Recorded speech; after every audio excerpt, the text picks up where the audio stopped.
Zokhri. This is Hans and Kai from the studio. So let's deep dive into this matter because we might not be familiar with what's happening in Malaysia at the moment. But can we consider Anwar Ibrahim's appointment as a new direction for Malaysian politics?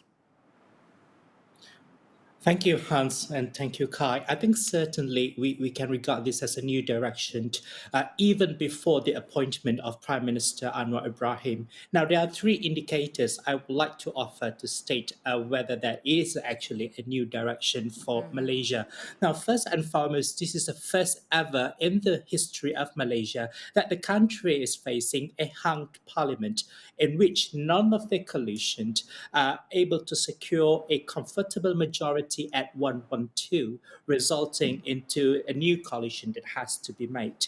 Now, on to the second indicator. As a result of this hung parliament, the YDPA, the Yang di-Pertuan Agong His Majesty, would not have any other options but to offer a unity government in which there are combinations of certain coalitions in order to form the government. But as you can see, it was firstly rejected by Perikatan Nasional on the basis that it will not have any synergy with Pakatan Harapan, and then the offer goes to Pakatan Harapan, and hence today also we were having the first in our history that a unity government of Pakatan Harapan, Barisan Nasional, GPS, and GRS. There was never in the Malaysian history that this has happened before. And interesting enough, ladies and gentlemen, we see BN with the very least majority of seats, 30 seats altogether, able to form the government, which has never happened in the history.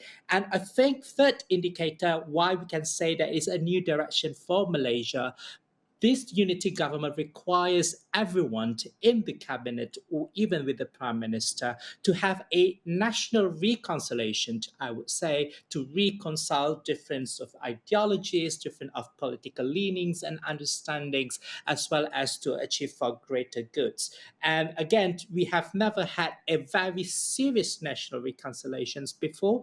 The country or political parties are divided into their own ideologies and political leanings, but the situation nowadays actually demands national reconciliation to happen, not only for Malaysia to survive in the next few years in terms of economic headwinds, but also on the survival of the government under Prime Minister Anwar Ibrahim, that this national reconciliation has to take place immediately. My next question would directly be, so this is very interesting because what you mentioned is very interesting. And I think something that we need to, highlight is the previous statement that we've heard in the very first press conference. It was a very firm statement that he wants to be inclusive. But what are the sentiments of the nation regarding this particular choosing? This is, to us Indonesian, it is a very surprising outcome that the king has decided to choose the prime minister. And what is the current sentiment? And will Anwar's colorful political trajectory in the past, including his criminal allegations, hinder his current tenure? I think the sentiment on the ground, obviously, first we pledge our loyalty to His Majesty Yang di-Pertuan Agong, and after a few days of political impasse and certain meetings, a few meetings that has been done by the palace, I think constitutionally this is the viable options that His Majesty has to take to establish a unity government. So I think that is well received by Malaysians in general, although some sectors within our community, especially those who see that UMNO, who could not work with DAP and vice versa, would still have a little bit of problem to accept this idea. But generally on the ground right now, people began to accept that this is the new normal or the new change. Not only that it's a post-COVID, but it is the new normal in our Malaysian history to adopt a unity government, because the results that has been shown that there's none of these coalitions actually obtain a comfortable majority in the parliament.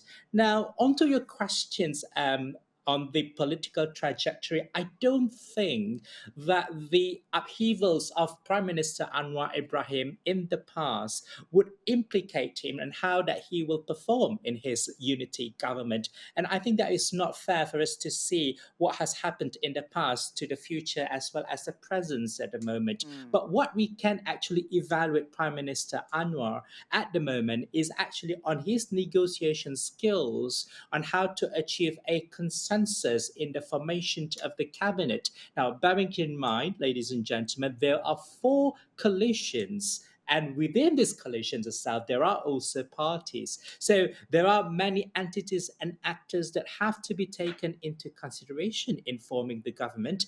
And I think the success, which is also a challenge for Prime Minister Anwar, is how he puts his negotiation skills so that it will be a consensus outcome to this unity government, so that the cabinet will be formed, and also on how that he can ensure that his cabinet will be an inclusive cabinet, how he has pledged in his press statement yesterday, as well as Pakatan Harapan manifesto. So these are the things actually will be a fair evaluation to Prime Minister Anwar Ibrahim.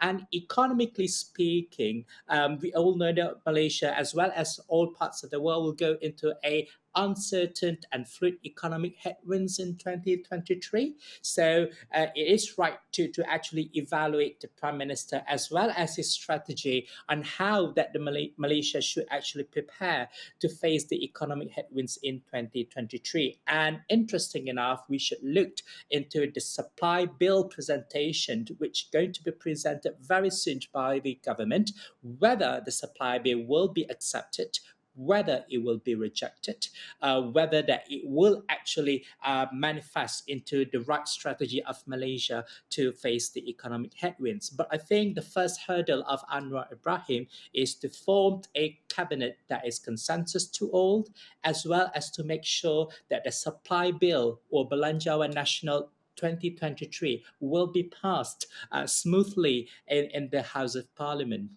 So, in your perspective at the moment, will the cabinet will be dominated by young generations or the old generation, so-called? Because the issues, coloring on this particular election has been the late regeneration of Malaysian politics at the moment, and also have the election provided a platform for this particular matter in Malaysian politics, or how do you say it? Were there many young politicians contesting in it?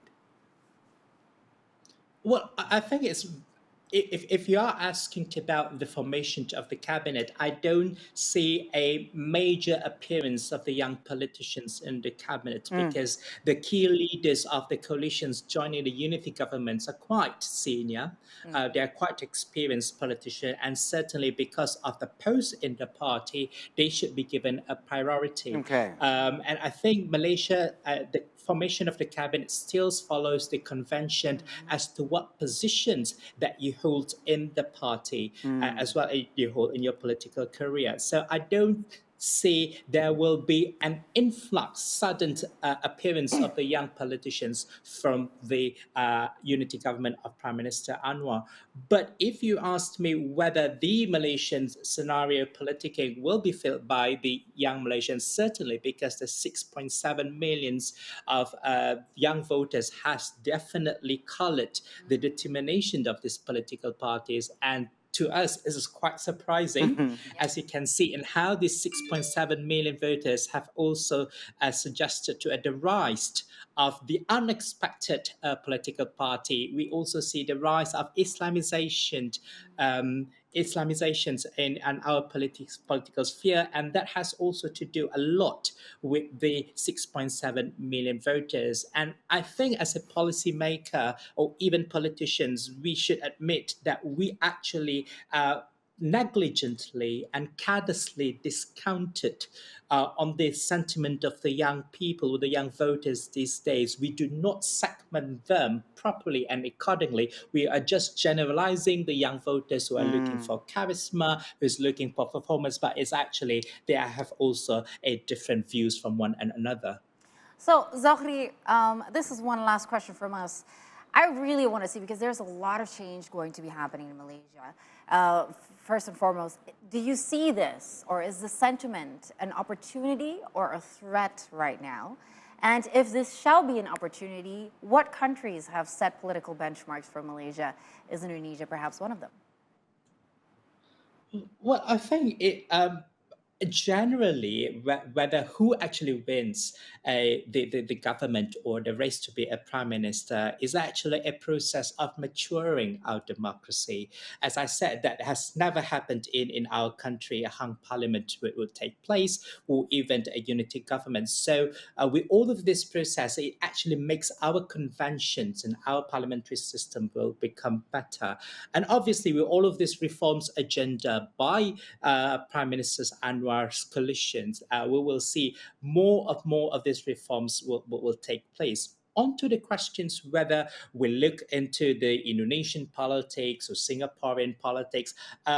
I think that's a very good question, but there is no definite answer at the moment, because Malaysian politics is solely custom-made to its own context. We are a constitutional monarchy, which having 9 sultans from different states, a very diverse society and community, as well as we have different sets of political system. But we do observe good practices of our neighboring countries, including Indonesia, that has come into our realization. So it would not be a threat, definitely. I always see that this is a journey for us to mature our process as a nation building, our democratic process, and these are the challenges that will make our nation stronger. Onto the reforms agenda, I believe Prime Minister Anwar, together with his unity government, will able to champion this. But I think what is the actual challenge is to look into the polarized society of our country because of these general elections, and how that we bring everyone together on board, on the boat, to sail the country to face any kinds of challenges, especially on the economic headwinds in 2023. Zokhri, I right. love what you just said. Yeah. It looks like certainly an opportunity for change, because for many years, Malaysia has been set in stone with so many similar things on similar cycles, and sometimes the devil's circle needs to be cut off. And finally, after 24 years of trying, Anwar Ibrahim has now emerged as the Prime Minister of Malaysia. So, Zokhri Idris, Policy and Economic Affairs Center of Malaysia CEO, thank you so much for your insights, and also thank you so much to enlighten us what is currently happening in Malaysia's political map. Stay safe, and we hope nothing but better future for Malaysia. Yes, indeed. I wish the same for all of us here.